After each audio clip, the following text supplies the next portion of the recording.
The broadcast is now starting. All attendees are in listen-only mode. 6 p.m. Ready? Yep. Good afternoon, everyone. It's Jacqui, Oughton, Chief Operating Officer, Ixion. I'm just going to give an update today on the funding landscape changes. I hope you'll find this useful. We have taken some of this information from AELP, some of it from the ESFA themselves, and some of it from our skills webinar, our skills conference that we held the other day in Chelmsford. So just moving forward, the key areas I'm going to be discussing today are apprenticeship reforms, T-levels, traineeships, ESF, and English devolution. So in terms of apprenticeship reforms, we know that in the last quarter there was a 61% fall in apprenticeship starts since the levy began. And what we do know is that these drops seem to be mostly for young apprentices.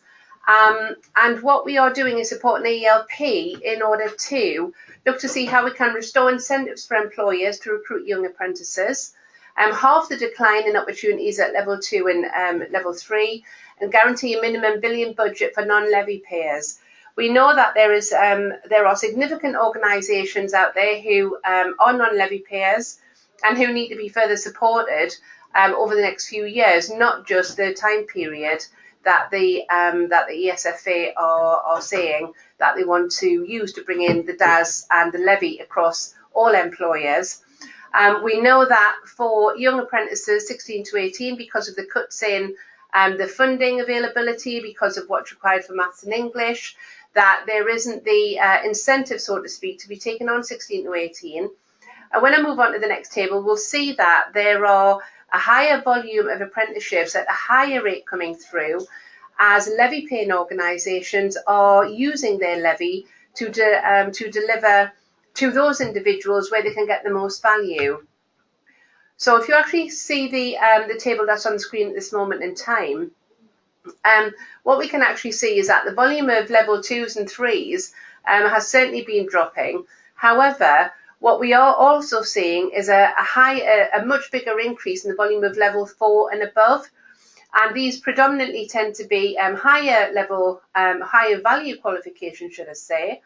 And it tends to be the more professional in organisations who are taking these qualifications on in order to professionalise themselves and their businesses. But really what it's doing is it's not driving the right sort of behaviours, which is to bring younger individuals into organisations to deliver apprenticeships to them. So there has been a significant drop there. We can actually see that it is predominantly 16 to 18 and the lower value qualifications at level 2 and 3 for those 19 plus. So in terms of the reforms, obviously we have levy paying employers are holding back. They've got 2 years to spend their money. However, what a lot of organisations are now realising is that they can use the levy for a wide range of qualifications, wider than perhaps they could have done previously. But importantly, employers are becoming more and more receptive to what they can actually spend the levy on, and therefore those numbers are starting to increase. As I said, levy payers are offering opportunities at higher levels, but fewer in volume. So a lot of them are looking to see how they can get, say, the £27,000 qualification or 15,000 plus. And they need few of them in order to spend their levy. The incentives for recruiting 16 to 18-year-olds have been largely removed, and this is one of the campaigns that we're supporting AELP with in order to get these reinstated. We know that there have been absolutely disastrous government procurement for delivering apprenticeships for non-levy paying SMEs. We still understand there are pictures which are very bleak in terms of the last round that's gone in. Obviously, we're all waiting for results coming from that, but I'm led to believe that there are issues with that, and as a result of that, it'll be interesting to see who actually gets an allocation. As we know, the £200,000 limit is causing a significant issue. 1,500 or so were encouraged to join the register, but of that 1,500, less than half will actually be able to get a contract because of the fact that there is the £200,000 limit. So I think there's going to be a lot of disharmony, shall we say, once those results come out again. We know that there's a huge employee resistance of 20% apprenticeship training having to take place off the job. A very useful guide from the Department of Education has been released onto the gov.uk website, and if you want, we can actually forward that on to everyone to see what that is. But I think what it is, it's about working with employers to think as laterally as possible, because the key thing is that, you know, somebody does not have to be away from the workstation in order to partake in the 20% off the job. They can actually be doing things like web-based resources and what have you while they are at work at their desk. So the old adage of having to spend a day a week out of work in an external establishment is just not true. But it is a bit of a myth and a rumour that is putting employers off. We also know that SMEs are reluctant to be paying the 10% cash contribution towards the cost of their training. You know, it is a requirement from an audit perspective that you have to be able to very clearly outline exactly where the flow of cash to and from regarding the 10% contribution is coming in. There's also a lot of confusion with levy payers as to, with subcontracted activity, exactly where does the management fee come from? Is it included in the cash contribution? Is it part of perhaps EPA? Is it only for the part being delivered by the subcontractor? So there is still a lot of confusion out there at this moment in time, which we're trying to help demystify, so to speak, and get some guidance out to everyone. And I think it's fair to say that the switch from apprenticeship frameworks to new standards has been a very bumpy process. We know that there are organisations signing individuals up onto new standards that don't yet have a defined APA. We ourselves are looking at the associate nursing and nursing degree apprenticeships. A bit of pilots are going on at this moment in time. However, they're not actually being released until April 2018, and even then they don't have defined APAs for all of that activity. So there's a lot of confusion out there, and a lot of learners actually starting programs where they don't even know how they're going to be assessed yet. So the reforms are causing a lot of angst, shall we say, in the sector at this moment in time. So Ixion, as I say, are supporting ELP, and our call for immediate action is to restore incentives for employees to recruit young apprentices, to halt the decline in opportunities at level 2 and 3, because, you know, they are very valuable, and these are the ones that are actually getting individuals into apprenticeships at those younger age, and guarantee a minimum £1 billion budget for non-levy players. We also want to review the co-investment requirement for non-levy players in order to ensure that it's able to be taken appropriately if it is actually required at all. And we want to abandon the 20% off the job rule in favour of trailblazers, deciding what the percentage should be for each standard and level. You know, at the moment we've got this 20% one size fits all, when in actual fact that's not the case at all. The Skills Minister, Anne Milton, is hearing very different stories about what's going on, and at this moment in time we know that she's got information coming from all angles and is trying to make the right decisions. But what I can say is that we actually had the Employment Minister visit us as well, Damien Hines, and he himself is getting different opinions in terms of how skills should be used for employability activity. So as a result of that, we know that we've got different ministers hearing different stories, so it's no wonder they kind of come up with a straightforward decision. So looking ahead to April 2019, we know that all employers need to be joining the apprenticeship service by April 2019. We know that in terms of levy only or levy plus non-levy funding, there's a very finite budget, and it's really not helping organisations to be able to grow. The whole idea being that everyone switch across to levy activity, but in reality, the levy activity is still only about 2% of what is going on out there at this moment in time. So consequently, a lot of very dissatisfied providers, and providers who unfortunately and tragically will go under as a result of the mix-up with levy and non-levy. So this is why ELP is using its pre-budget submission to call for an open debate. When you get the slides, if you actually go onto the link, you'll be able to see what the model should look like and be part and parcel of contributing to that open debate. We know that the apprenticeship funding model should achieve the right balance of budgeted provision and employee state co-investment. However, it remains to be seen as what that is across each of the different sectors. So we'll be looking to support in terms of gathering information for that. We're also hearing that the 10% top for levy payers is likely to be moving forward. After all, they've got to get the budget from somewhere in order to be able to spread it around. and this seems to be one of the this incentive. It looks as though that will be reduced. So we know that in terms of what ELP are doing to drive activity, they're working on possible models to submit to the government. However, if you actually go onto the link on the very bottom bullet, you'll be able to see what assumptions that DfE has been using and see why there has been such a reduction in the volume of apprenticeships. So what's the standard position, the current position, sorry, on standards and APA?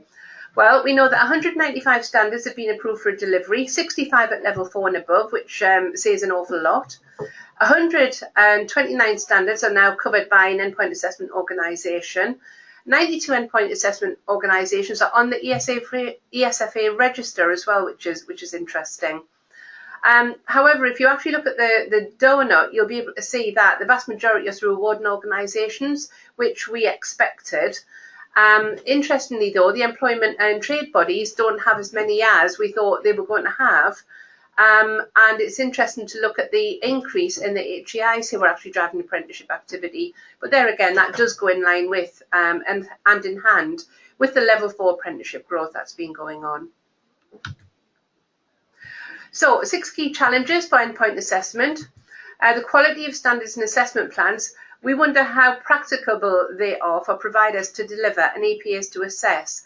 We've been looking at some of the activity for the sectors that we work in and that some of our partners are working in. And I have to say, I can't see how some of this is going to be delivered. But we've developed a new learner journey called our Passport to Learn.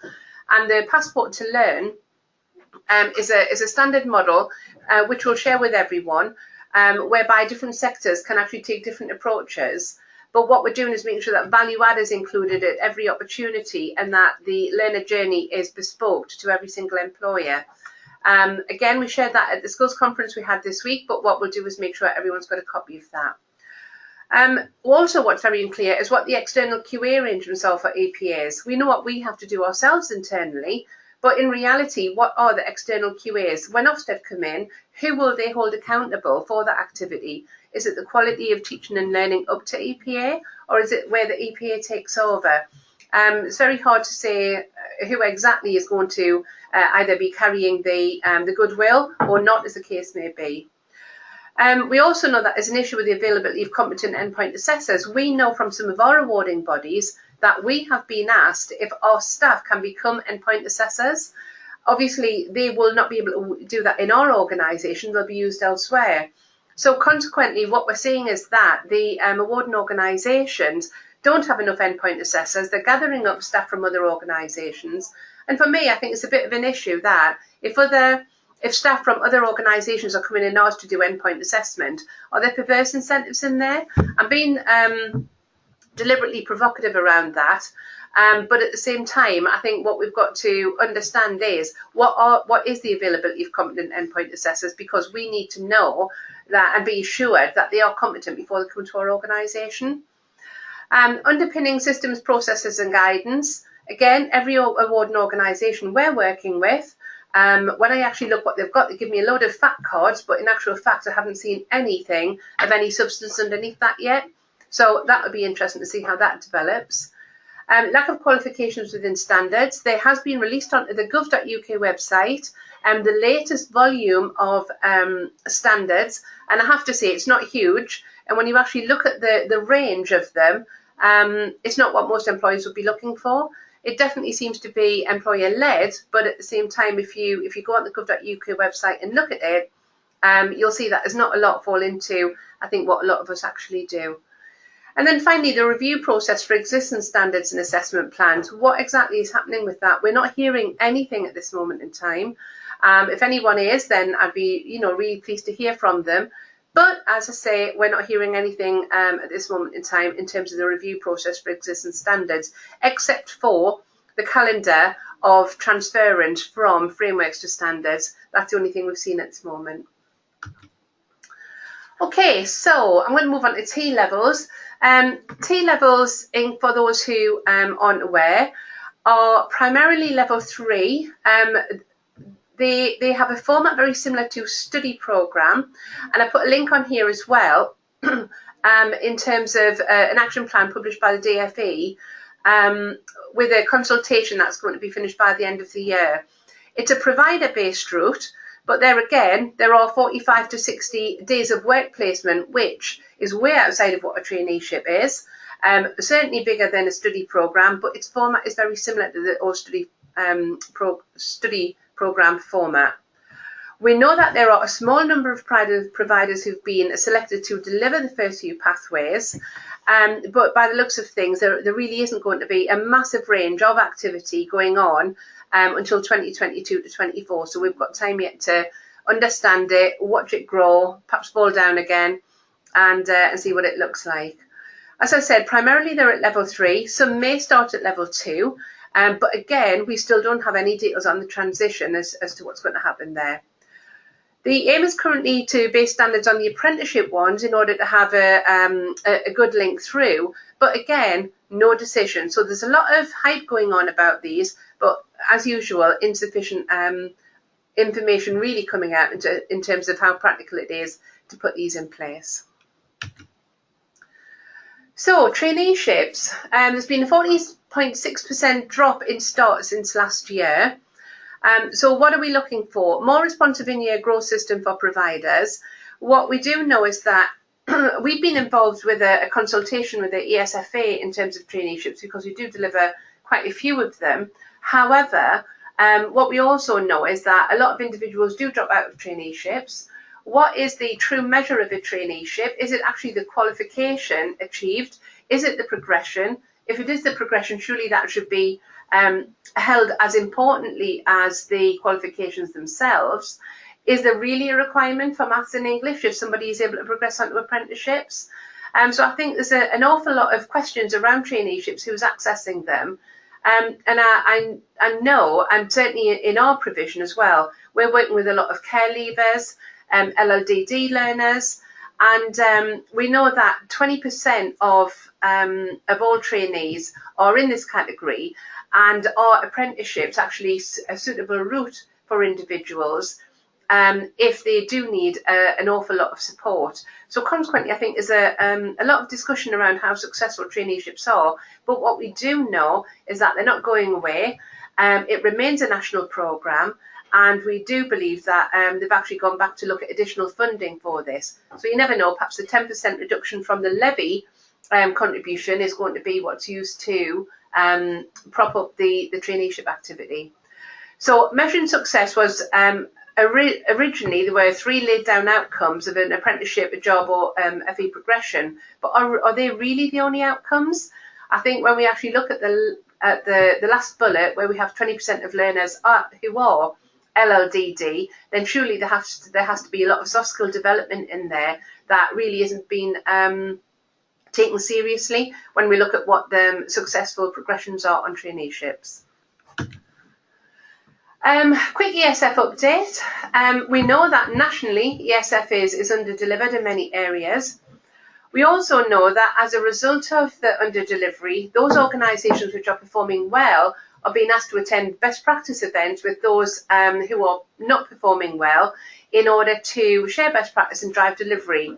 Now, I've actually raised an issue about this with the ESFA because we've been invited to one because we've over-delivered on our construction contracts in London, and yet even though we applied for growth and growth wasn't allocated, what I do know is that those who were under-delivered didn't necessarily receive such a reduction in their contract value as could have been perhaps allocated to ourselves. So I've raised this as an issue with the ESFA now in order to understand why we're expected to go and show people how to deliver this when in actual fact they should have the funding taken off them and allocated to providers like ourselves who could share with our partners like you.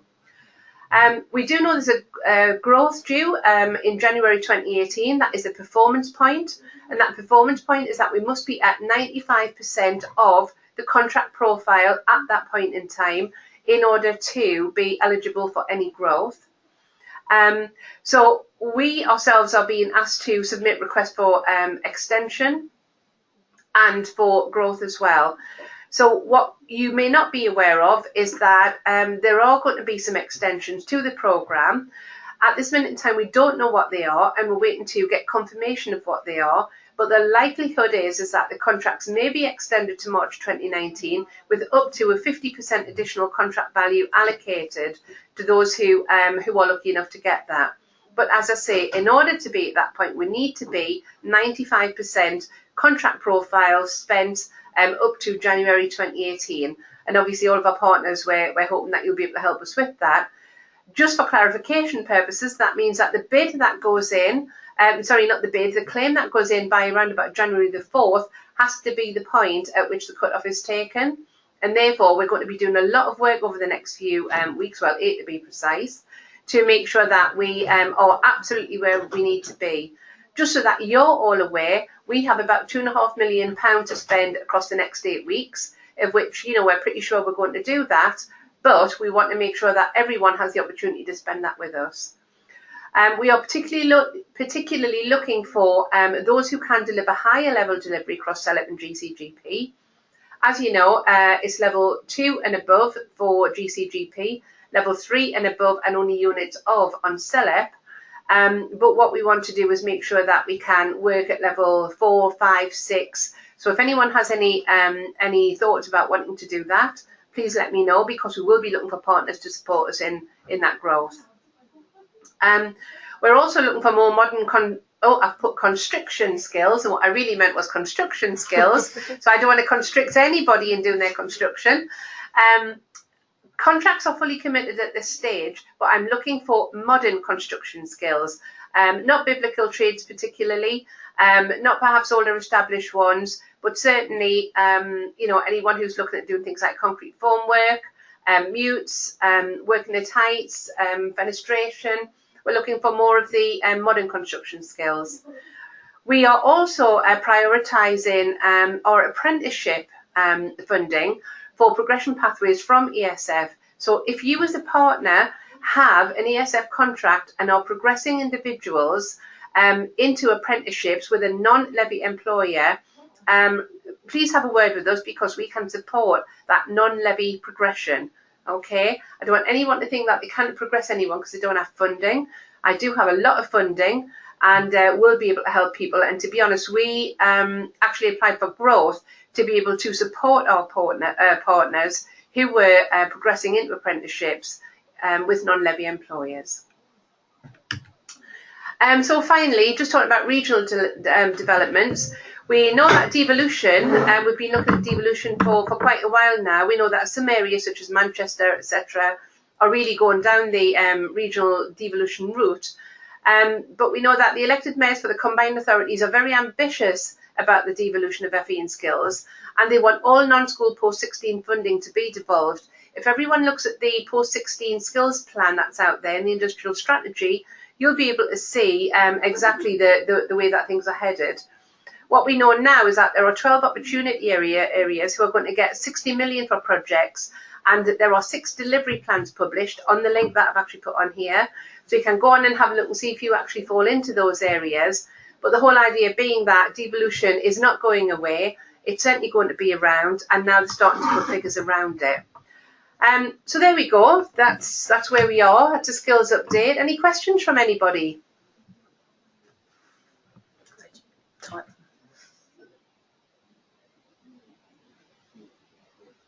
No? Excellent. Well, that means I've either been informative or everyone's bored rigid. So consequently, what I will do is make sure that the PowerPoint slides are sent out to everyone. Please do go onto the links.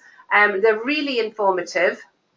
And if there's anything at all that you need from us, contact Joe, contact myself, and more than happy to discuss further any of the areas that I've talked about this afternoon regarding funding landscape. I'm going to hand across to Rachel now, and Rachel is going to talk about GDPR. Sure. Can I have the... That's it. Lovely. Thanks, Jay. Right, thanks, Jacqui. So I just wanted to give you a very brief update, because whilst we're on the topic of landscape changes, Jacqui's really outlined in a nice level of detail really for us from the skills and the ESFA and ESF side. What are the sort of knowns and the unknowns and the hot topics at the moment? but I wanted to talk to you about something that's going to affect every business from May 2018 next year. So GDPR stands for General Data Protection Regulations. And the government and the EU actually are very, very keen that we strengthen how we protect personal data for individuals. This affects all of us. It comes into force in, I've said there, Matt, sorry, that should be May 2018. That's another typo. And it's particularly something that we all need to be aware of. Particularly for us as Ixion, we will have additional constraints put on us in terms of the way we use data and the way we store data that will be come down from the ESFA. And then again, in turn, we will be working with you as our supply chain partners, certainly between the period January 18 to May 18, because there will be additional requirements and assurances that we will seek from you, either through a due diligence process or site visits, to ensure that you are all GDPR compliant as well. So let's just refresh on what is personal data. Personal data is any information that you can relate to an identified or identifiable natural person. That is the data subject. Okay, so it could be a name, it could be an ID number, it could be an NI number, examples of. The data protection principles, they will still stand in law as per the Data Protection Act, and I know all of you as supply chain partners, as part of our annual due diligence process, I particularly do review your data protection policies and your data retention policies as well. So what GDPR is trying to do is it is really clamping down on ensuring that the data protection principles are well embedded in all of our organisations. So just a bit of a refresh for you. The first principle is around we have to ensure, all of us, for those of us that process personal data, that we process data fairly and lawfully, okay? And that is absolutely vital. Secondly, we should only obtain the data for the specific and lawful purpose for which it's intended. And the data should be adequate, relevant, and not excessive in relation to the purpose for which we have it. A key point, data should be accurate, and where necessary, it is all of our responsibility to ensure we keep personal data up to date. And we mustn't keep data for any longer than is necessary for the purpose for which we hold it. And in particular that's where we will be held to account under GDPR for document retention periods and the security of how we store data, either off-site, hard copy, whether you scan, etc. And then the last principle is around how we use and how we process data in accordance with the data subjects. So this is about the process that people can go through to actually find out what personal data is held. Okay, we've got the 7th and 8th principle there. I mean, primarily around where you can and cannot transfer data to ensure we offer the right level of protection and rights for the individuals that the data relates to, and we mustn't unlawfully process or lose data or destroy data in a way that isn't in accordance with the law. So a little refresher on the 8 principles there of the data protection law as it stands at the moment, but what GDPR is going to enforce, if you like, over and above the data protection processes and systems you have, is going to be really looking at how do you collect your data, how does data and information, how is that received, how does it come in, what tools do you use to be able to collect your data, where are you storing it, for how long are you holding your data and for what purpose? So they'll really be going to start to come out and to actually test and check within your organisation how strong and security is with regards to your data systems. Now, unlike with data protection, obviously any complaints in terms of potential fines or breaches goes to the ICO, the Information Commissioner's Office. The ICO. However, under GDPR, there are fines up to £500,000 for serious breaches of GDPR. So this is new. This is a potential fine, and I think it's up to £500,000 or 2% of your turnover, as I understand it. And what the government and the law is trying to do is to really clamp down on cybersecurity issues, hacking, to ensure that we are all responsible and accountable organisations for the data that we hold. So you can see there, I've mentioned just now that organisations will be faced with actual fines of a very, there you go, 4% of turnover. So it's incredibly onerous for us to ensure that we do all adhere to the GDPR articles as they are known.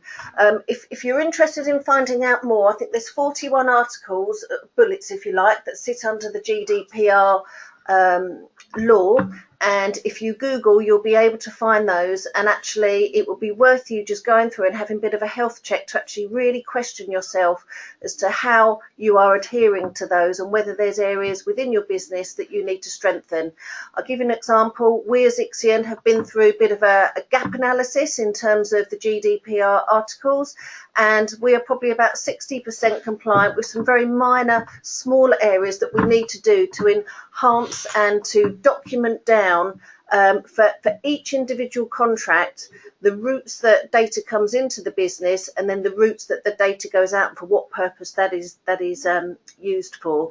So we have a big piece of work within Ixion between now and May to ensure that we will be GDPR compliant. So please do take a look at this and take some advice. If you want me to point you in the right direction or to assist you with any questions that you've got, then please do pick up the phone to me or drop me an email, and I'll be happy to assist.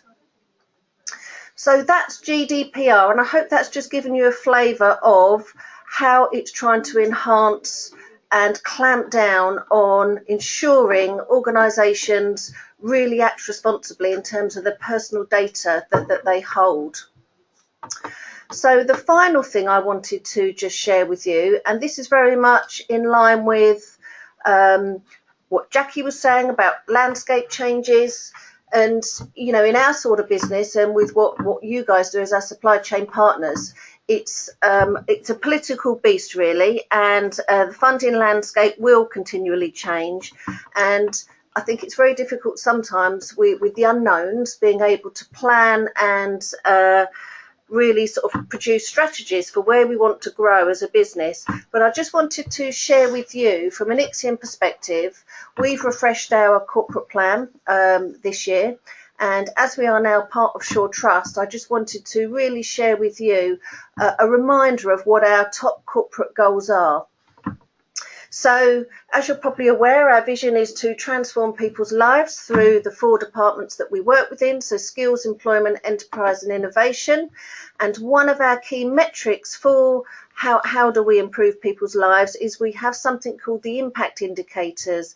And what I can tell you, and I think I've shared with many of you who've been on the Matrix at Merlin webinars recently, is in the last financial year we've supported over 17,000 people and actually improved the career path or their learner journey or their ability to get a job and sustain a job. And it's through Ixion and all of you as our supply chain partners that we can have impact on people's lives and really be able to document that. Obviously, as a values-driven organisation, it's about the way we do business, it's about the way we interact with our clients, our learners, the ex-offenders that we support, and it's absolutely vital that we act and do business in a very supportive and a style that we can work with the people we work with and take them on that journey. So, what are Ixion's key strategic goals for the next 3 years? And in particular, you as our supply chain partners, you will help support us to get to where we want to be. So we have had this goal actually for the last couple of years, and it's all around how do we deliver excellent results for our clients and customers. And you can argue, in a changing sort of landscape and political pressures and issues with funding regimes and changes to funding rules, this will always stand, because whatever the arena and the restrictions you like that we may have upon us as training providers and deliverers of government funded contracts, we will still always aim to be a high performer in the markets that we operate in, and to ensure that we are able to clearly evidence that the services we are delivering to our customers, employers and clients are well received, and we would do that through surveys and collecting survey data. And again, as I said earlier, we want to achieve positive change for people, and it's really important we are able to track that, and we have a whole bank of case studies of individuals that we have worked with and that you as our supply chain partners have worked with, where we can really evidence some of the great achievements and journeys that individuals have been on through the support we've all provided. So our second goal is we have to have a sustainable and profitable business.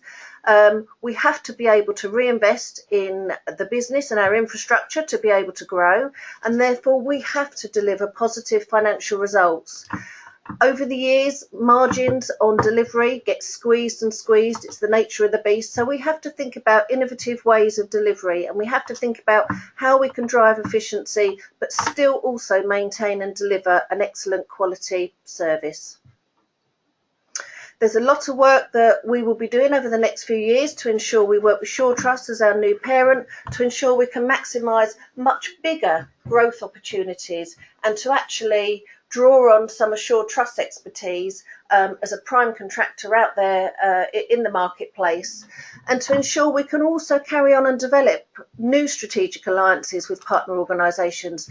We've developed a couple of really good alliances with organisations for our FE loans delivery in the last year, and it's those types of innovative ways of working that we need to explore for the benefit of all of us.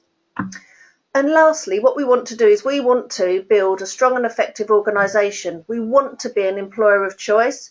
We want to be quality accredited with the assessments and the badges that are fit for purpose for our business and will support our business development. And we want to have a sound level of a control environment and risk management and compliance audits within the business. And I suppose finally, we want to ensure that by being part of the Sure Trust, we can maximise on the success for the wider Sure Trust group, including Ixion. And just by going through what those 4 corporate objectives are there, it's really to say thank you to you as our supply chain partners, because you support us to deliver all of these. And it's only through working together and having sound partnerships and working relationships that we can all have impact and ensure that we can benefit the individuals that we serve on our contracts. So that brings us to the end of the webinar today. Thank you for participating. And as Jacqui said earlier, if you have any questions at all with either what I've said or what Jacqui said, or you'd like to discuss further, please do feel free to drop Jacqui, myself, or route through Joe Sears, and we can support you and provide you with any additional information. Okay, so we will now close the webinar. So thank you again, and I hope you found this informative.